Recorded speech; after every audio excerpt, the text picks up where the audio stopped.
Entérate con Leslie. Somos una plataforma virtual de entrevistas e información especializada en el ámbito jurídico nacional e internacional. Búscanos a través de nuestra portal web www.enterateconleslie.com. Síguenos a través de nuestras redes sociales, YouTube, Twitter, Instagram y Facebook como Entérate con Leslie.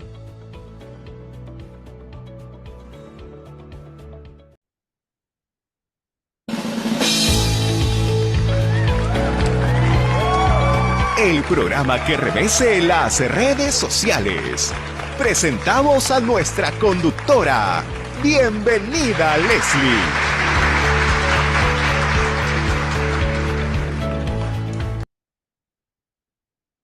Bien, amigos, ¿cómo están? Les saluda Leslie Yata Ramírez, directora de la portal web Entérate con Leslie. Estamos en una edición especial del programa y vamos a tener un enlace vía Zoom desde México con un experto mundial en el tema de Derecho Penal Internacional y Derechos Humanos, es el doctor José Antonio Guevara Bermúdez, que también ha sido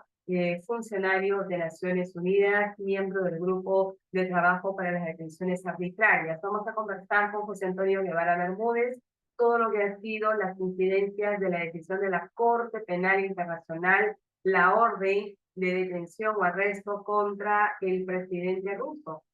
Putin. Vamos a conversar con él todo lo que significa esta decisión histórica y si desde su óptica es realmente factible la materialización de esta orden de detención. No nos olvidemos que Rusia forma parte del Consejo de Seguridad de las Naciones Unidas. Putin es el presidente de la Federación Rusa, que es una potencia mundial relevante. En consecuencia, la orden de detención o de arresto contra su persona definitivamente ha causado un revuelo en la comunidad internacional.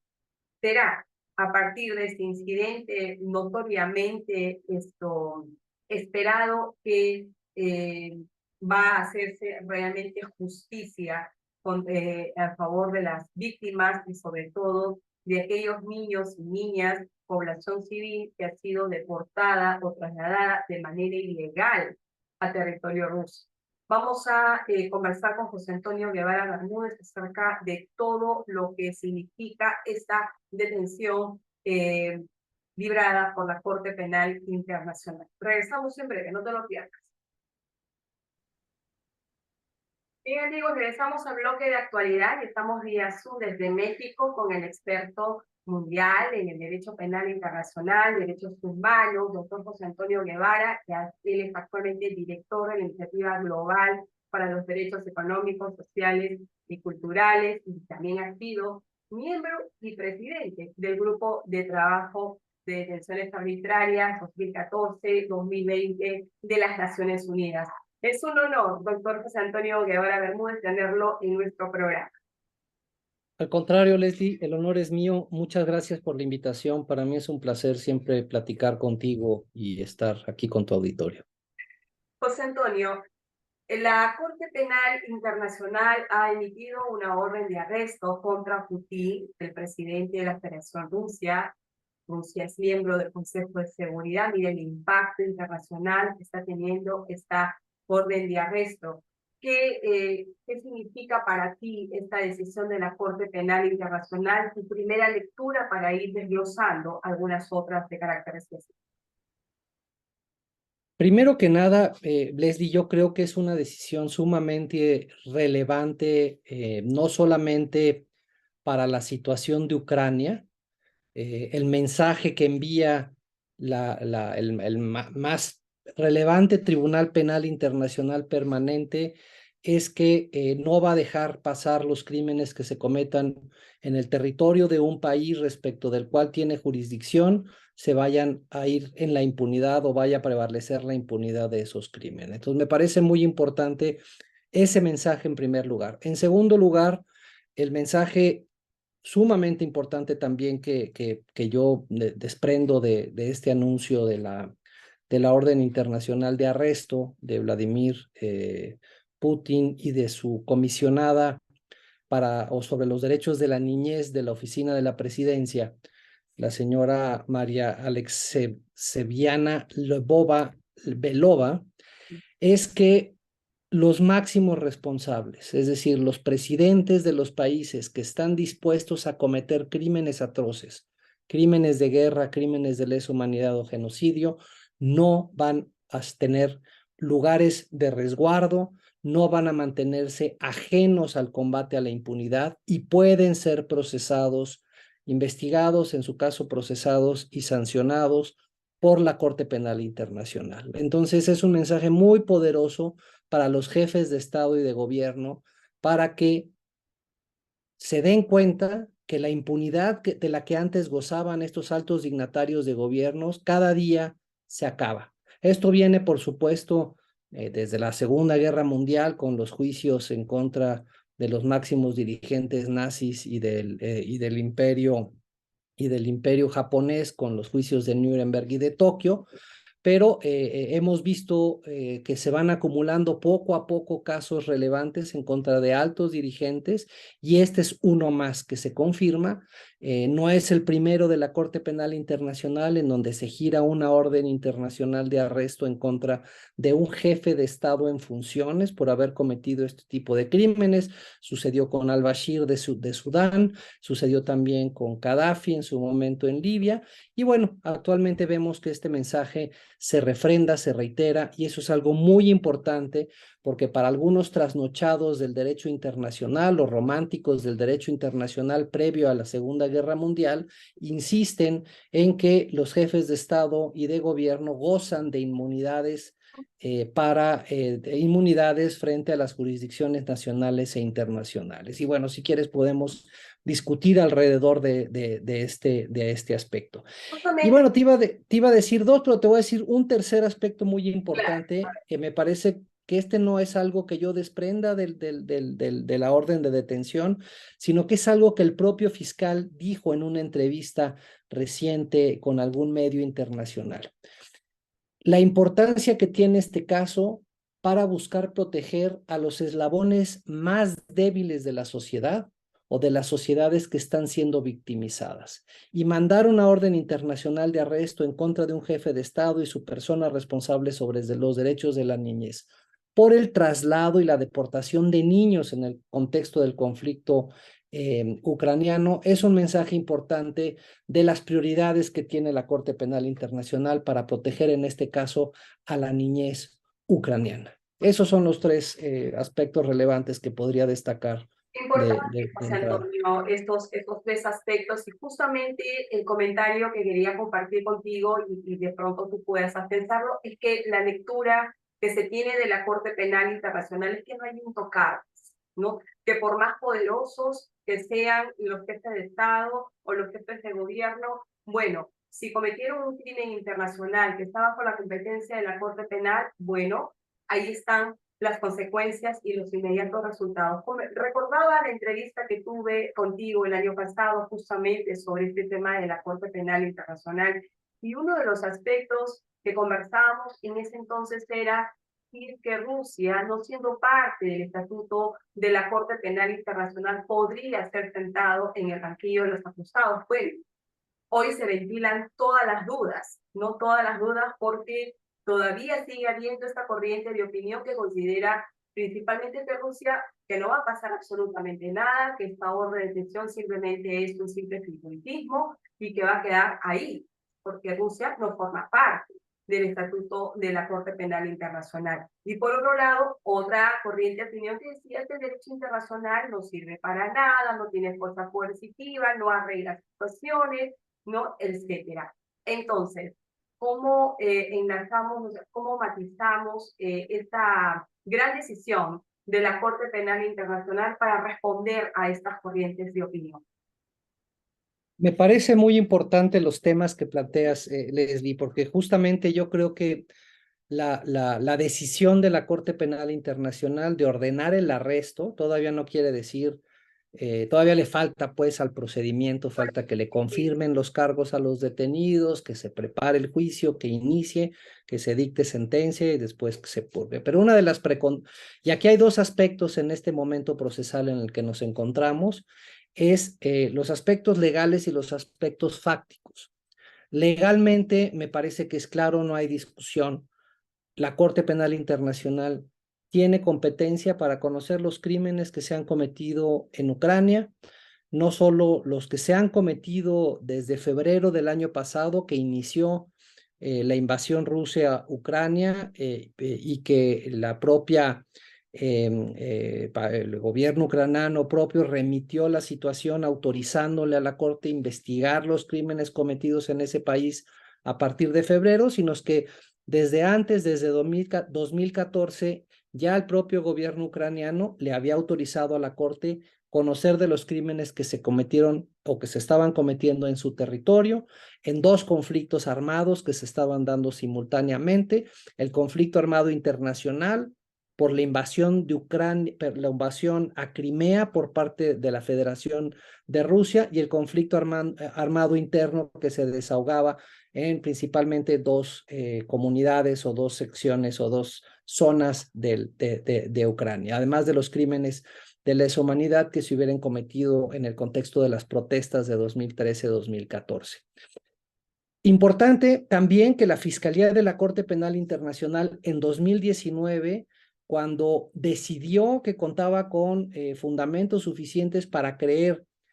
que crímenes de competencia de la Corte se habían cometido en Ucrania, encontró que, o habla en ese examen preliminar que había hecho la Fiscalía, que se habían cometido estos crímenes de deportación o traslado forzoso de población sin haber especificado cuáles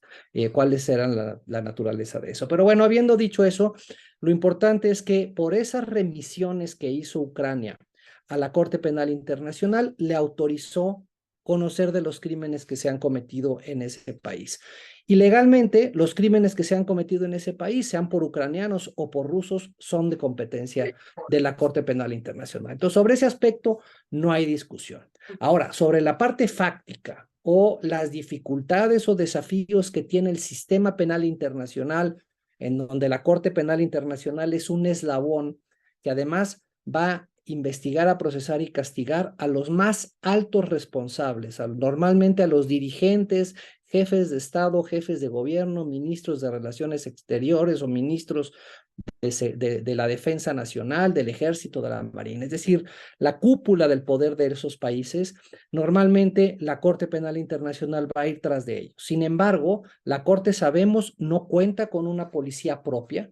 no puede mandar a sus agentes judiciales para llegar a un país a decirle a las autoridades nacionales, con permiso me voy a llevar a tal o cual ciudadano para ser investigado, sino que la Corte se basa en un régimen de cooperación penal internacional. Primero, con los países que son parte del Estatuto de Roma, los 123 países se comprometen al ratificar el tratado de cooperar plenamente con la Corte, es decir, a llevar a cabo todas aquellas medidas que sean necesarias para que la Corte pueda funcionar adecuadamente, tanto en la etapa de investigación como en la etapa de detención y entrega de personas acusadas. Señales positivas hemos escuchado, por ejemplo, el gobierno británico anunció que si Vladimir Putin por cualquier motivo ponía un pie en su territorio, lo iban a entregar.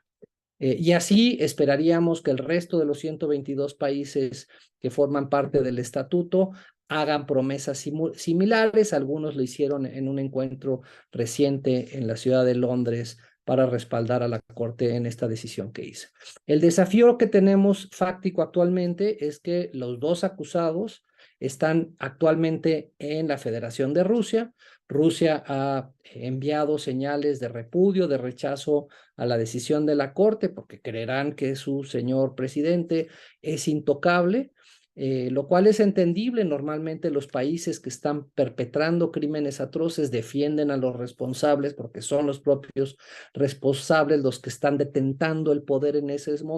momentos. Entonces tal vez no sea el momento para esperar que se entregue al presidente de la Federación de Rusia por las autoridades rusas a la Corte Penal Internacional en un gesto de cooperación voluntario unilateral. Eso lo veo poco factible. El fiscal anunció en una entrevista bueno, yo la vi el día de hoy, no sé si fue el de ayer o antier, en CNN, en donde dijo que él ha intentado hacer contacto con las autoridades de la Federación de Rusia y no ha tenido una respuesta favorable. Lo que puede suceder, que eso ya es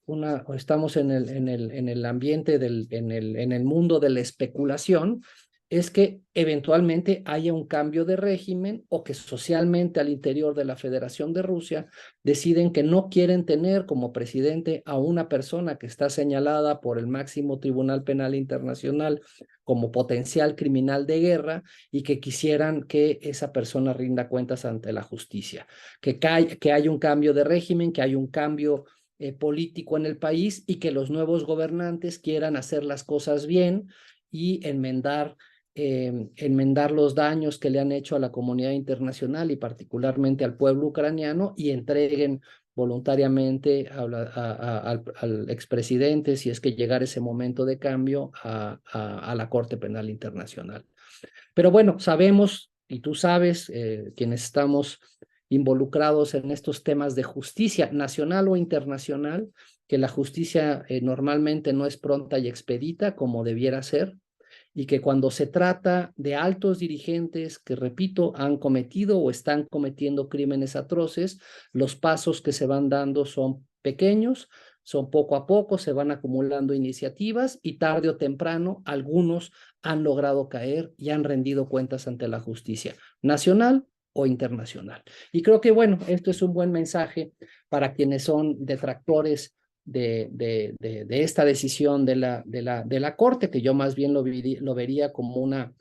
detractores por algún tipo de afinidad política con el Kremlin o con esa manera de ver las cosas en donde todo se vale para los jefes de Estado y en las guerras todo se vale. Sabemos que en las reglas hay guerras y hay cosas que no se pueden hacer y esas cosas que no se pueden hacer cuando se cometen deben de ser sancionados por los países o por la comunidad internacional. Lo importante, José Antonio, es que la lectura que se tiene también de esta decisión, y bueno, contigo también lo hemos conversado en nuestro programa anterior, es que de los 193 países que integran las Naciones Unidas o que conforman las Naciones Unidas, ha tenido una mayoría abrumadora de condena, ¿no?, de la invasión de Rusia a Ucrania, de los crímenes internacionales que se vienen cometiendo, porque es evidente que se ha cometido crímenes internacionales. Lo de la deportación ilegal de los niños y de las niñas es solamente un punto, ¿no? No del escenario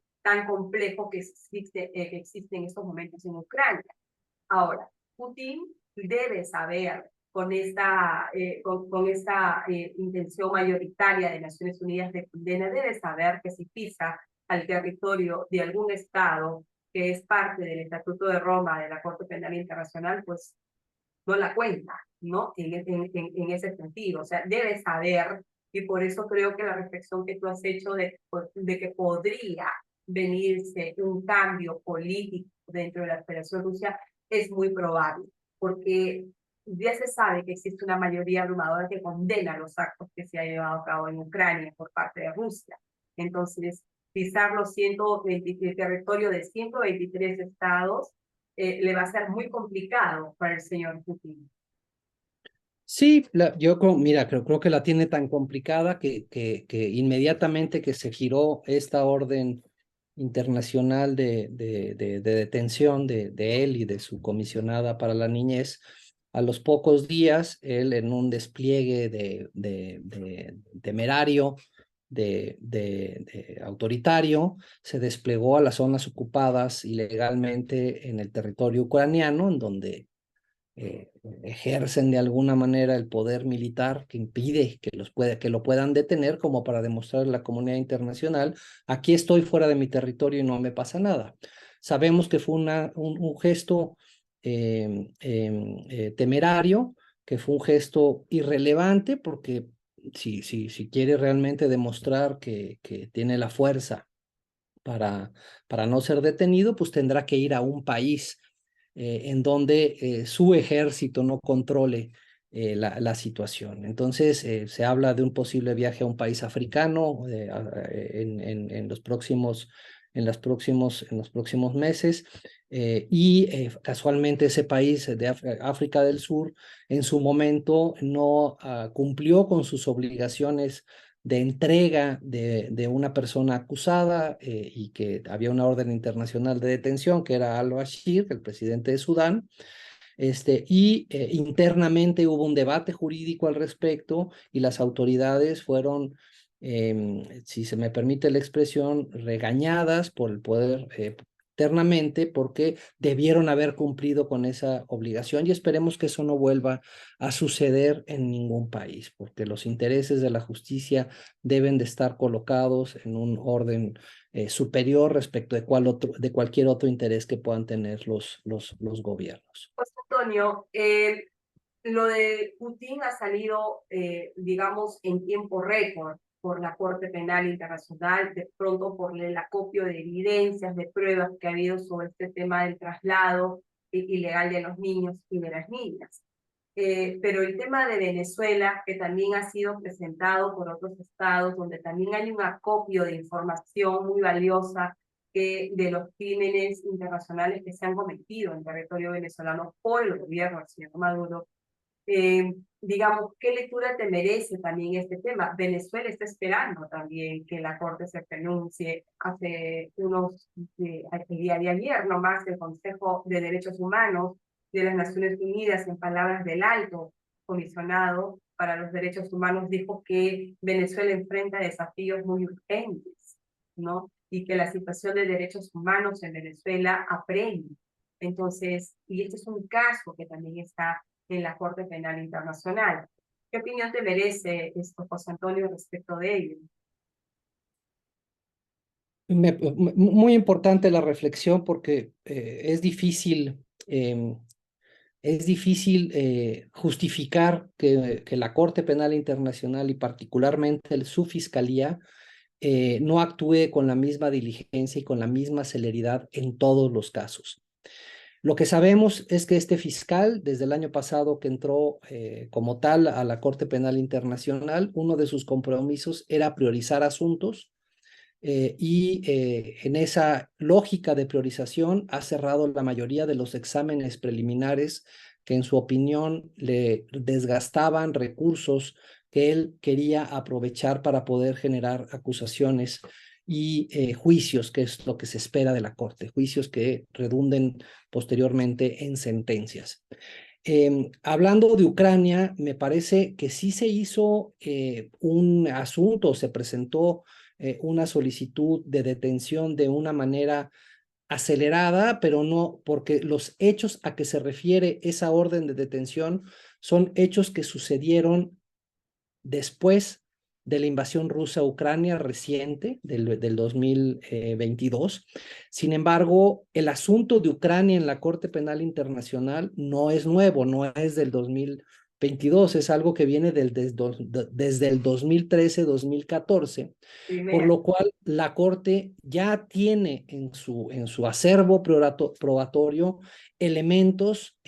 suficientes para creer que crímenes se han cometido. Y probablemente, aquí estoy especulando, tenga más casos listos para poder ampliar esa acusación inicial o además que contó con elementos de prueba que le permitieron avanzar muy rápido con este aspecto, que además formaba parte de las prioridades de la Fiscalía de la Corte Penal Internacional, que es proteger o atender los casos en donde se afecten a las poblaciones marginalizadas o más vulnerables, que en este caso como los niños. Entonces, en defensa de lo indefendible, te diría que el asunto lleva más tiempo, no es un asunto que empezó en el 2023. Ahora, que Venezuela requiere una atención pronta también es una exigencia, se tiene que hacer. Yo creería que la Fiscalía, al haber cerrado exámenes preliminares y este asunto de Venezuela haber sido remitido también por una cantidad importante de países, estemos pronto a saber algo de esa situación. Lo que a mí me preocupa personalmente, y es algo que sabes porque lo hemos platicado en muchas ocasiones, son aquellos casos en donde la Fiscalía de la Corte Penal Internacional ha recibido abundante información sobre crímenes atroces que se han cometido en el territorio y por los nacionales de un Estado parte, y estoy hablando particularmente de la situación de México, que la hemos alimentado, organizaciones nacionales de derechos humanos, organizaciones no gubernamentales, mecanismos de Naciones Unidas se han pronunciado sobre la penosa situación, las diferentes crisis en las que vivimos de desaparecidos, torturados, desplazados, ejecutados o asesinados por las Fuerzas Armadas o por la delincuencia organizada, por las detenciones arbitrarias masivas y sistemáticas que se están dando en el contexto de la política de seguridad de combate a las organizaciones criminales, que desde 2011, 2012 recibió las primeras comunicaciones la Fiscalía, que 2 fiscales antes de salir han anunciado que se van a pronunciar sobre la situación de México, y los 2 fiscales salientes, el fiscal argentino Moreno Campo y la reciente fiscal de la Corte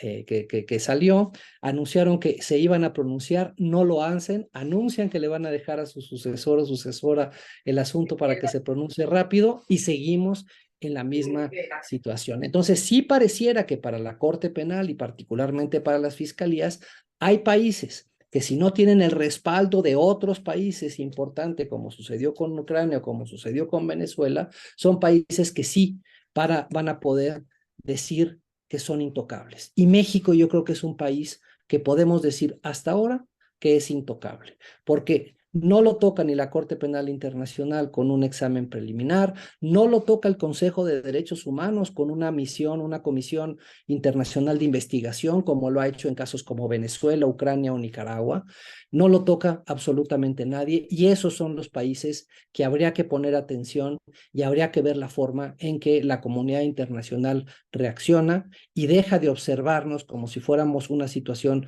en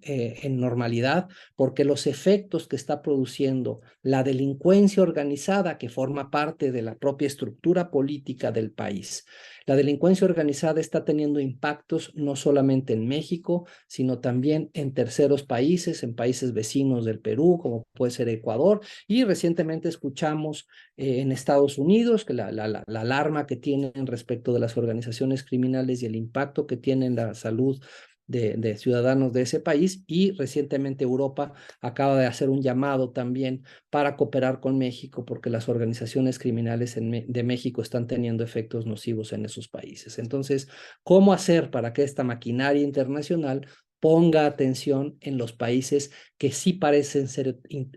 intocables, como México? Sí, importante reflexión, José Antonio, sobre el tema de México, y nos comprometemos en esta plataforma a hacer un seguimiento puntual y a levantar en agenda pública lo que acabas de mencionar, porque en realidad nuestros países no pueden estar de lado. Venezuela se ha formado una comisión internacional desde el Consejo de Derechos Humanos, han ido a visitar. A Perú vienen a visitar constantemente por las protestas y los actos de violencia que han habido hace poco, no desde diciembre a la fecha, pero Venezuela no, pero México no. Entonces, en realidad, y es el país por el crimen organizado donde mayores violaciones a derechos humanos se vienen cometiendo. Conozco también muy de cerca la realidad de México, ¿no? Y esto nos vamos a poner en alerta a partir de estos momentos. Finalmente, José Antonio, porque sé que tu tiempo es bastante apremiante, esta decisión de la Corte Penal Internacional, sé que son 2 ámbitos completamente distintos, pero en el tema del derecho internacional y de su perspectiva globalizada, porque por algo se dice que el derecho internacional es globalizado, dime tú, en tu calidad de experto, de experiencia en el derecho internacional, ¿qué impacto va a tener esta decisión contra Putin en el Consejo de Seguridad de las Naciones Unidas? Porque Rusia tiene el poder de veto, ¿no? Y de eso también hemos conversado hace un tiempo contigo. Dime, ¿esta decisión podría de alguna manera surtir efecto para poder enrumbar, cambiar, reformular aspectos del derecho internacional que necesitamos que se lleven a cabo? Pues mira, me parece también muy importante esta reflexión, porque posiblemente, siendo que por lo menos 3 de los 5 miembros permanentes del Consejo de Seguridad están empujando que haya acciones de justicia por la violación flagrante a la Carta por la invasión rusa a Ucrania. Lo han intentado, por supuesto, Estados Unidos, Gran Bretaña y Francia como miembros permanentes y otros no permanentes del Consejo de Seguridad. Y creo que ha evidenciado nuevamente el ejercicio o el derecho de veto con lo que cuentan los miembros permanentes para impedir la acción y las acciones más relevantes o más impactantes de la Carta de Naciones Unidas para mantener la paz y la seguridad internacionales, que el derecho de veto pues impide que actúen contra esos países. Lo vimos justo hace 20 años, que se conmemora recientemente la invasión de Estados Unidos a Irak, que fue una invasión inicialmente ilegal completamente porque el Consejo de Seguridad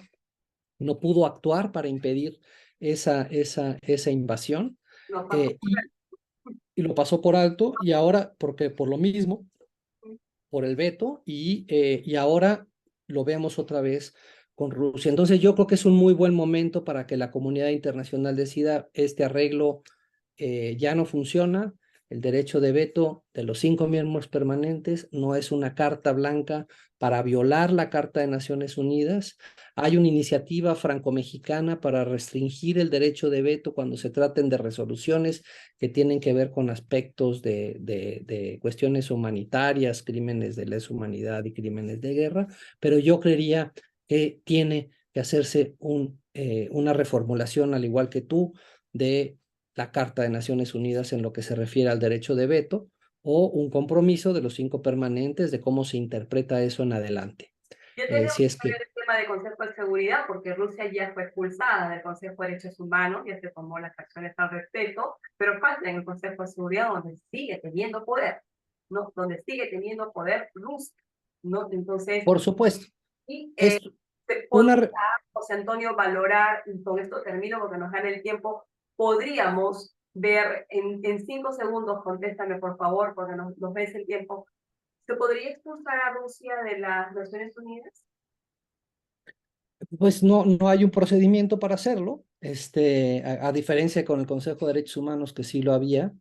Mm, pero te diría que no, que en este momento la solución va a tener que venir de la mano ya. con la nueva Rusia, digámoslo, porque veo muy No, poco probable esta va que a el seguir régimen vetando. actual. Esta va a seguir vetando. José Antonio, ha sido un placer tenerte en el programa. Muchísimas gracias por haber aceptado nuestra invitación y se estará hasta una nueva oportunidad contigo. Encantado, Leslie, muchas gracias a ti por la invitación.